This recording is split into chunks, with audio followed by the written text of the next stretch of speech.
I'm going to pause. That was Ruby O'Bara and her poem, Spoken Word. This is Word. Now, I wanted to welcome to 8,000 Miles Away. I'm your host, Vic. And I want to talk about a topic that I find is very amusing and also confusing to me in the Philippines. And it's the standard of beauty, what the Filipino people consider the standard of beauty. And it's just not the Philippines. There are a lot of other countries, second developing countries, as well as the United States, first world countries, that think this way. But particularly it's interesting to me in the Philippines, considering their origin and where they're from. The original Filipino person is even darker than me. I think they call them the Antes.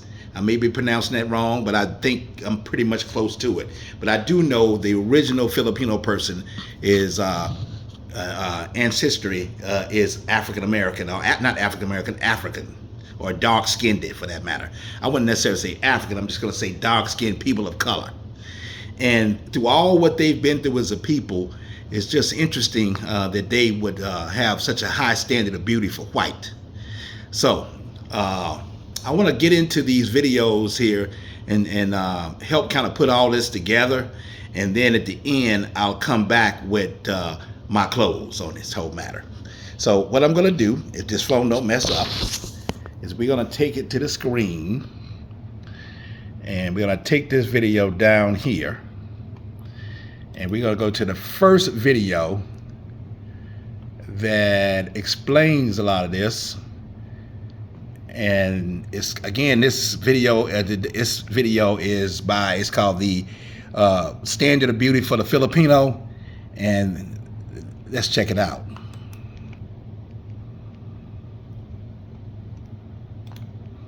Long, long black hair.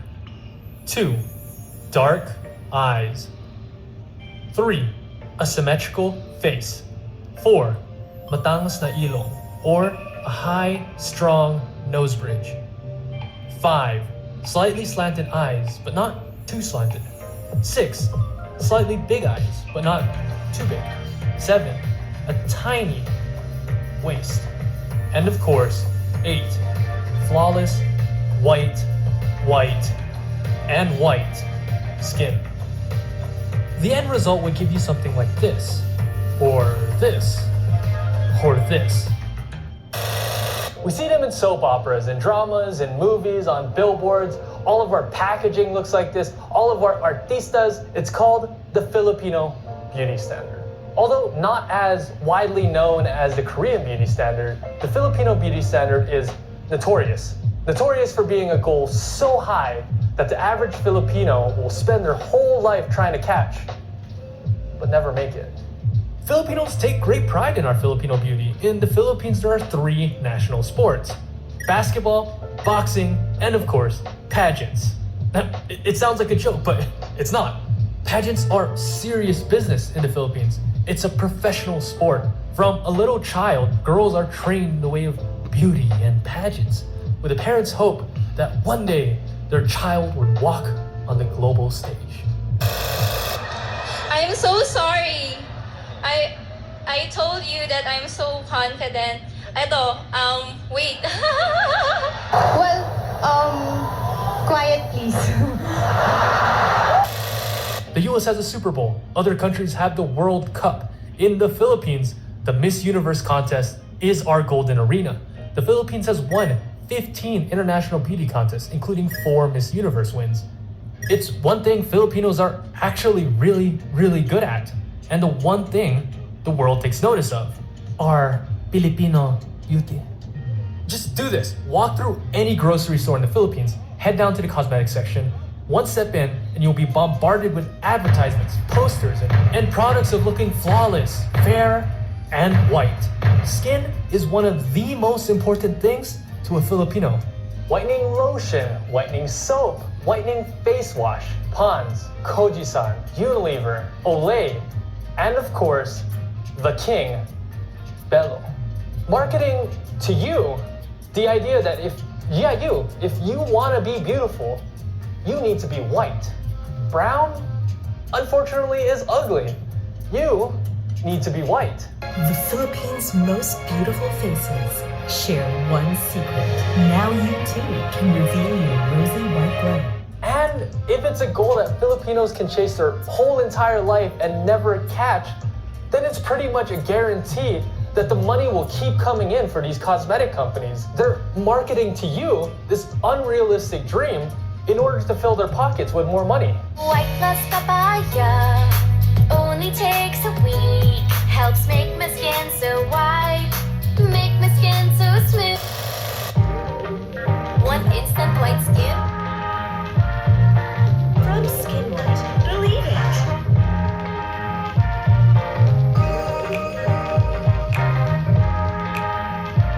Sa gandang para naka-makeup, Consmart Beauty Skin Perfecting. The global whitening industry is estimated to reach $31.2 billion by 2024. This is more than 6 times bigger than the entire K-pop industry, with a large percentage of that coming from the Philippines. More than half of the population of the Philippines uses some form of whitening. White meant beauty, purity, high class, while brown means ugly, dirty, and ill, poor.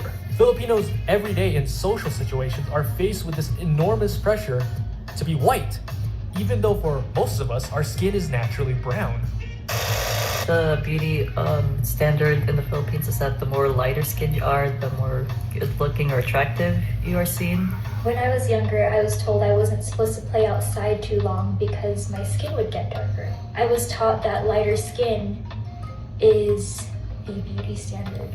Okay, I'm going to pause it right there because that's the first video. And as you see, the Filipino, they go way out of their way to be white. Now, there's some irony with that, and I want to get to that when I close this at the close of this video. There's some irony, big irony with that. And things are changing in the Philippines. They're starting to appreciate color like we do in the West, mainly because of social media, mainly because they're starting to appreciate their natural color. Here's clear evidence of that. I'll take it to the screen again. Here is the beautiful, and I mean beautiful, and I'll take it here, start from the beginning. Soon to be Alexi May Brooks, the newly crowned Miss Iloilo, who has been capturing attention both online and for good reason. With her striking beauty, intelligence, charismatic personality, and stellar pageant performance, she has become a crowd favorite. Here are 5 key aspects to know about this accomplished beauty queen, athlete, and model. 1. National athlete, Alexi is a distinguished Philippine athlete specializing in track and field, showcasing her skills not only nationally, but also on the global stage. In 2022, she earned the title of Most Valuable Player by the UAAP, representing National University. That same year, she participated in the Southeast Asian Games in Vietnam, emphasizing the dedication and hard work that propelled her to success. On her Instagram, Alexi shares insights into her workout routines, posts content highlighting her track skills and high jumps, and inspires followers with her toned athlete body. 2. Raised by her grandmother. Alexi's touching connection with her grandmother became a viral sensation during the coronation night. Born to a Filipina mother who worked overseas in Lebanon and having never met her father, Alexi was raised by her Lola basing. The heartfelt photos of her kissing her grandmother on the forehead during the crowning moment touched many hearts. Expressing her gratitude on Instagram, she thanked her incredible team, mentors, sponsors, and the unwavering support from friends, family, and the people of Leon, Iloilo. See, I'm going to pause it right there. This woman here, Alexi Brooks, you may say, well, she's unique. She's different. She's special. That's just one of a kind. But if that is not the standard of beauty, and she'll probably win Miss Universe. She's expected to win. She's already won Miss Iloilo, but she's probably going to be the next Miss Universe. That beauty, and she is about as dark as you can get. And she tells you that she was bullied when she was young. But this is just not just one situation. The regular Filipinos look like this. This is the Filipinos that we come to see. This kind of woman here, you see that face? This is a typical Filipino.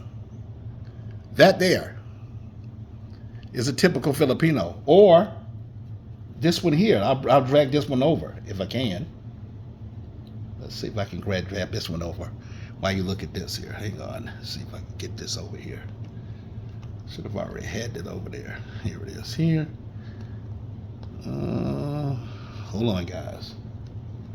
Let's get this mouse together. Well, the mouse don't want to work. Oh, here we go. This one here. Now that is my girlfriend, Virginia. She has the lighter skin, but this is like a dressed up video. In real life, she looks a lot darker than that. A lot darker than that. But she has a tendency to appreciate that lighter skin. See, it's just that way in the Philippines. They believe it. They think that, and I'll read this to you, they think dark skin, see, this is where it comes from. It says, because when the Spaniard colonists invaded the Philippines, they brought with them the idea of skin color hierarchy. Dark skin was associated with laborers who had to work outside or domestic workers to make ends meet. Whiter, light skin was associated with wealth and success. Now, the Americans did the same when they came there. They did the absolute same to them.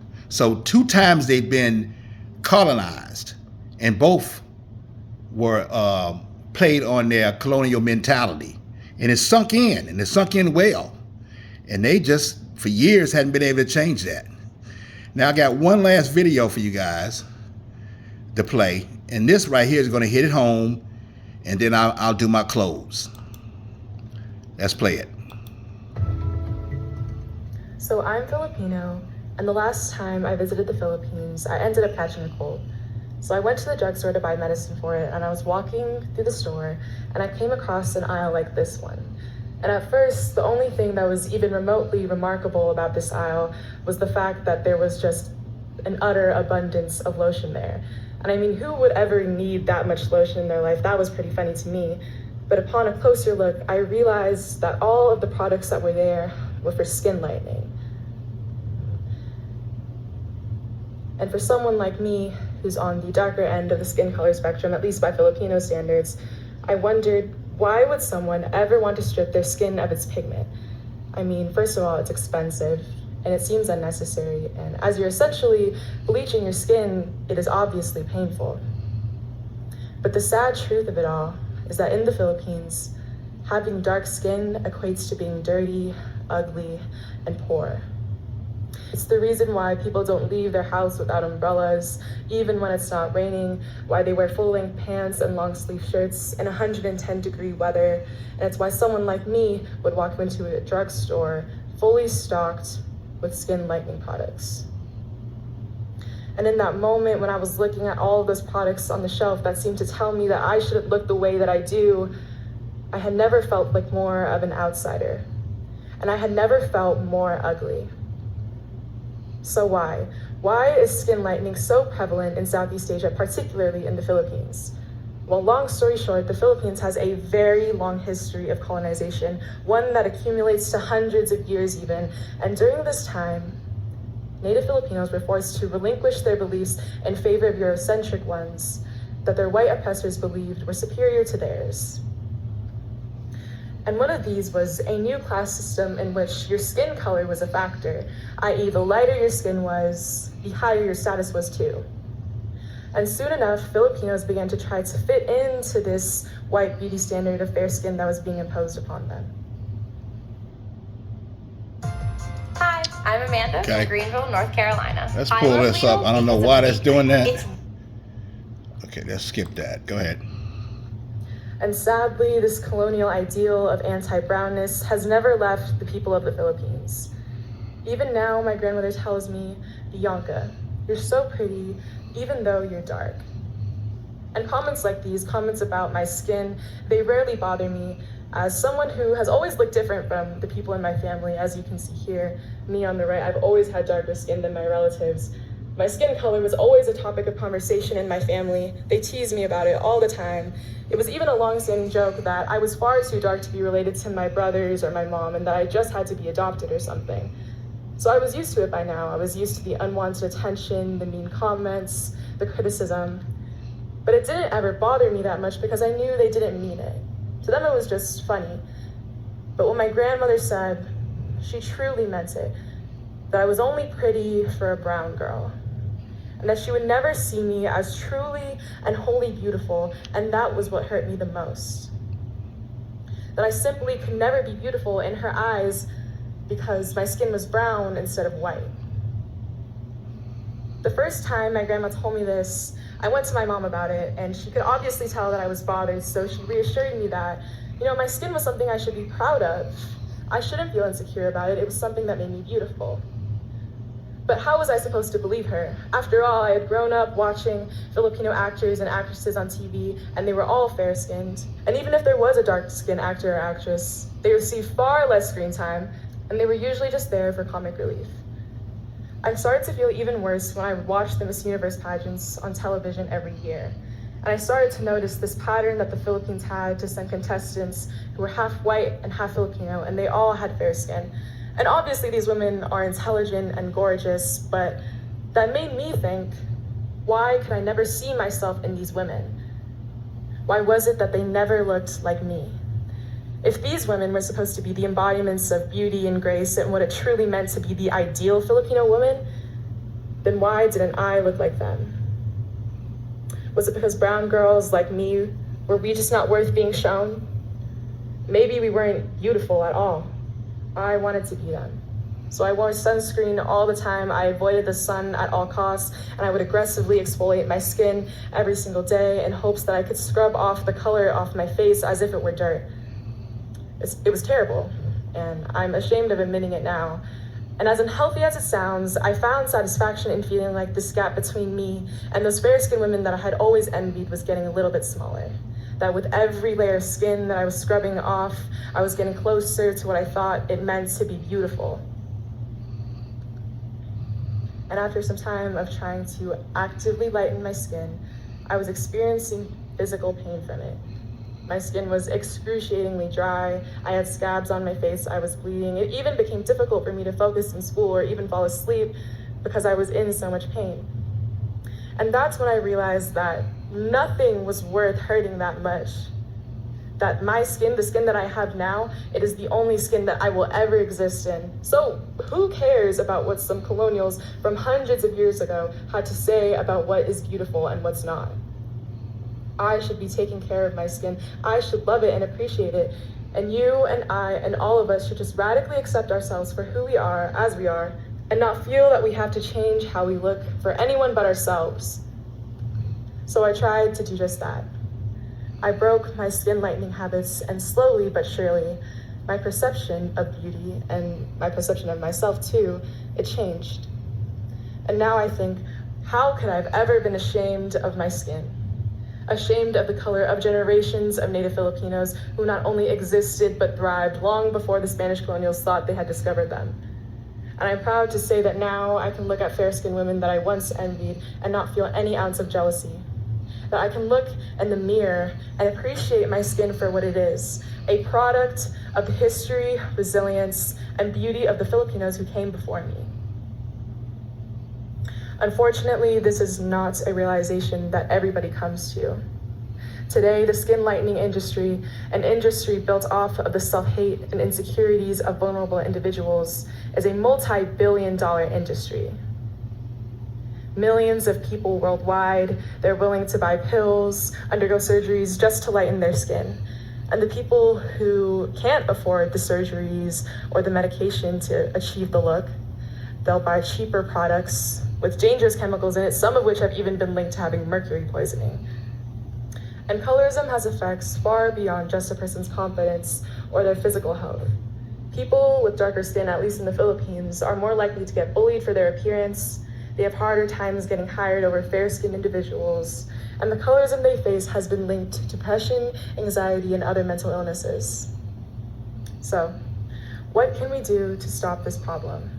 Obviously, there's no overnight solution, but there are small changes that all of us, myself included, are capable of that can make all the difference. For one thing, just being more careful about what you're saying goes a long way. For example, I know that it would always really hurt my feelings when a friend of mine or a family member would say something along the lines of, "Oh, I don't want to stay in the sun too long today. I don't want to get too dark." And I know that someone, who looks like me or is even darker than I am might feel similarly. So just practice sensitivity and think about how your words can affect others and their self-esteem. Secondly, support dark-skinned and brown-skinned Southeast Asians. Watch their movies, listen to their music, read their books. Make them feel like they're important. Tell them that you value them. Go out of your way to uplift them, because letting them know that they're appreciated and being kind to them can mean so much more than you think. And finally, never stop fighting colorism, because it's a global issue. It doesn't just affect Filipino people. Colorism affects people all over Asia, the Latino community, indigenous people, and it especially affects people of African descent. So keep seeking information about colorism and have conversations with people who are affected by it and ask them about their experiences, because you and I, we still have a lot to learn. And the more we try to educate ourselves, the closer we will be to a solution. And although eradicating this kind of discrimination altogether is no easy feat, I am hopeful and I am confident that through a collective effort, we can end colorism once and for all. Thank you. See, I'm going to pause that right there. One person at a time, and I'm that one person. We're going to take it one person at a time. I like to say, eat the elephant one bite at a time. We're going to attack this colorism thing, because what's amusingly strange to me is that men all over Western Europe, all over the United States, the whole entire West, men come by thousands to the Philippines and Thailand. And what do? They look for the dark-skinned merino woman. So Filipino people, the white man that you're talking about, that you try to look like the white woman, they're looking for the dark-skinned woman. They're looking for the merino type in the Visaya area or in the northern part of Philippines. They're not necessarily, they'll go for either one of them because, sometimes they're a little thirsty, but they really love the merino women. So appreciate your skin color. We of African Americans, Black Americans have loved, that's one thing that we have figured out. We love who we are.